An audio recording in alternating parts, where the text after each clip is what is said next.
मैंने खोला, मुझे एक बहुत पुरानी घटना याद आ गई। बचपना था हमारा भी, और मैं सबसे बड़ी थी, और उसके बाद मेरी बहन, फिर मेरा भाई, मेरा सबसे छोटा भाई। आज हम आपको बर्फ की कहानी घटना बताने जा रहे हैं। एक बर्फ सिल्ली और एक बर्फ जो फ्रिज में जमाते हैं, बर्फ के ट्रे में जमाते हैं, बर्फ के क्यूब टुकड़े। और आप सोचेंगे कि आज आप क्या बता रही हैं, लेकिन वो भी एक, जब पहली बार आप कोई चीज़ देखते हैं तो आपके मन में क्या रहता है, और जब जब चीज़ें वो हमारे पास जब तक नहीं है तब तक हमको बड़ी हमारे अंदर तड़प रहती है, उसको कैसे मिल जाए, कैसे पा जाए। जब मिल जाती है तो धीरे धीरे उस चीज़ से दिमाग हट जाता है। ऐसे ही मैं आपको बर्फ़ की घटना बताने जा रही हूँ कि पहली बार हम लोग बर्फ़ कब यूज किया करते थे और फ्रिज का कब यूज किए। पहली बार हमने फ्रिज कब देखी, ये भी सन 80 के आसपास की बात है।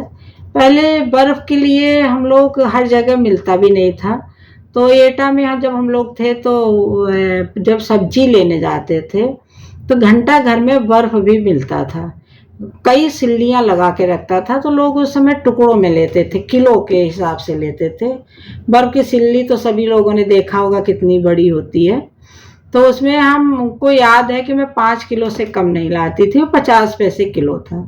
तो जब मैं सब्जी लेने जाती थी तो मैं 5 किलो बर्फ़ लेके आती थी। और बर्फ़ फिर भाई 5 किलो तो हम एक दिन में बर्फ़ यूज नहीं कर सकते। तो ये कोशिश में रहते थे कि इस बर्फ़ को हम 2 दिन 3 दिन कैसे चलाएं। अब ये बर्फ़ 2-3 दिन हम कैसे चलाते थे ये आपको बताते हैं। पहले आपको हमने बताया कि एटा में हमारे यहाँ गाय भैंस पाली गई थी, और जब गाय भैंस जिसके घर में रहेगी तो भूसा तो उसके घर में रहेगा ही, क्योंकि भूसा ही उसका जो है खाने का एक साधन है। तो भूसा में हम लोग क्या करते थे, पहले बोरा चलता था, जो अब बोरियां आ गई हैं प्लास्टिक की। पहले बोरा जो है सूत का बना रहता था, जिसमें कम से कम 100 किलो सामान, अनाज या कुछ भी रखिए तो 100 किलो अनाज आ जाता था। तो वो क्योंकि भूसा बोरा में आता था, तो हमारे यहाँ भूसा बोरा कई रखे थे, तो उसमें हम 2-3 बोरा को एक के ऊपर एक रख कर उसमें 5 किलो बर्फ़ रख के उसको कपड़े में मतलब बिल्कुल फोल्ड करके और उसको एकदम लपेट कर जहाँ भूसा रखा जाता था उसी के अंदर गाड़ देते थे। तो उसमें हवा लगती नहीं थी, इससे जो है बर्फ़ गलता था, लेकिन बहुत धीरे धीरे कम गलता था। तो उसको हम लोग 2 दिन 3 दिन चला लेते थे। जब बर्फ़ सुबह शाम खाने का टाइम हो, या शरबत बनाने का मन हो, लस्सी बनाने का मन हो, और मैंगो शेक हम लोग तब भी बनाते थे।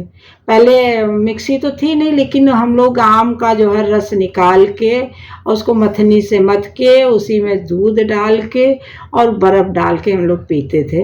अब तो मिक्सी के कारण बहुत गाढ़ा मैंगो शेक रहता, तो पहले इतना गाढ़ा मैंगो शेक नहीं बनता था। उसके बाद जो है बर्फ़ को हम लोग रख देते थे और 2-3 दिन तक यूज करते थे। ये तो हमने बताया कि बर्फ़ की सिल्ली का कैसे यूज करते थे। फिर हमारे यहाँ फ्रिज कब आई, ये तो बहुत दिनों बाद आई, लेकिन हमने पहली बार फ्रिज कब देखा, तो उसी में जब हम एटा में पुलिस लाइन में हजारों के आसपास घर थे, लेकिन किसी के यहाँ फ्रिज नहीं थी। तो एक हमारे 2 घर छोड़ के एसपीओ अंकल रहते थे, और जो मेरा सबसे छोटा भाई था लक्कू जो है, वो उनके घर जाता था हमेशा। हम लोग भी जाते थे, लेकिन वो बहुत मानते थे उनको। और जब उनके घर पहली बार फ्रिज आई तो एक आंटी ने उनको क्या किया था कि मेरे छोटे भाई को बोला था कि मैं तुमको 2 ट्रे बर्फ़ के जो है टुकड़े रोज दूंगी। और हम लोगों को नहीं देती थी, कहती थी मैं उसको दूंगी, लक्कू को दूंगी, वही जाके सबको, चाहे वो अकेले खा ले या सबको दे। अब भैया उसके हाथ में बर्फ़ की जो है क्या कहते, आप क्या बोलेंगे, मतलब वो मालिक बन गया बर्फ़ के टुकड़ों के, जो क्यूब के 2 ट्रे के जो है वो। अब तो उसके भाव बढ़ गए भाई। अब वो क्या काम करता सब होता था, तो वो मतलब धमकी देता था कि ये तुम लोग दोगी तो हम तुमको 2 टुकड़े ज्यादा देंगे, या और ज्यादा दोगी तो 4 टुकड़े। अब भाई हम तो बड़े थे, लेकिन हम भी बर्फ के चक्कर में उसकी जो है कि ना मतलब नाराज ना हो जाए। पप्पी भी, मेरी छोटी बहन थी, वो भी जो है नाराज ना हो जाए। भाई भी मतलब उसको जो भी घर में सामान आए, पहले कोल्ड ड्रिंक भी तब तक खूब कोल्ड ड्रिंक भी मिलती थी, तो कोल्ड ड्रिंक भी हम लोग बड़े शौकीन थे पीने के।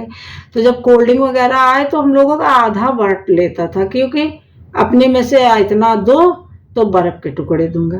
अब वो बर्फ के टुकड़े लेने के चक्कर में उसको कोल्ड ड्रिंक दो, खाने की चीज दो, बाहर से कुछ चीज आए वो दो, इस तरह वो करता था जो है।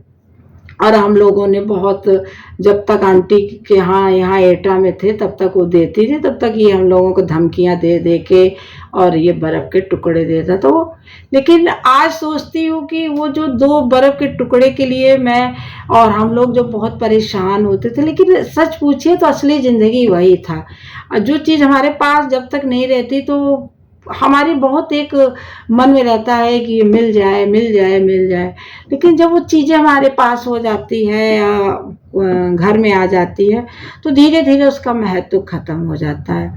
कोई चीज़ हम बाहर किसी को देखते हैं तो मतलब कि एक वो लगता है कि अरे हमारे पास नहीं है, उसको देखो, तो वो एक मन में बना रहता है। लेकिन वही चीज़ें जो हमारे पास आ जाती हैं, इसलिए जीवन में जो इच्छा हो, जो शौक करने की इच्छा जरूर करना चाहिए। कभी नहीं सोचना चाहिए कि नहीं हमको अपनी इच्छाएं मारेंगे तो वो अंदर कहीं ना कहीं दबी रहेंगी। आप बाद में उस इच्छाओं को जो है मन में जब रहेगा तो कहीं ना कहीं अंदर आपको याद दिलाता रहेगा। लेकिन जो इच्छा करे तो उसको जरूर शौक पूरा कर लो। अगर शौक पूरा कर लिए तो फिर वो इच्छाएं वहीं पर खत्म हो जाती है। जैसे हमको चाय पीना है और हम ये ठान लें कि नहीं हमको चाय छोड़ना है और चाय नहीं पीना है, पूजा कर रहे हैं और चाय का समय हो गया है, लेकिन आपका पूजा में मन नहीं लगेगा उस समय, क्योंकि आपका चित्त, आपका दिमाग चाय पे लगा है। इससे अच्छा है कि आप चाय बनाइए, चाय पीजिए,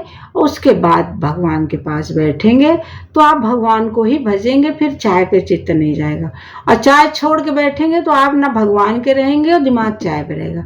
इसलिए जो इच्छा भगवान ने भेजा है संसार में, तो इच्छाओं को उपयोग, मतलब जो भी इच्छा करे उसका वो इच्छा पूरी करो। जो मतलब सही गलत का थोड़ा सा ध्यान, मर्यादा तो आपको देना ही पड़ेगा। ये नहीं है कि हर इच्छा आपके काबिल हो, लेकिन जो इच्छा मर्यादा के अंदर हो वही इच्छा आपको करना चाहिए।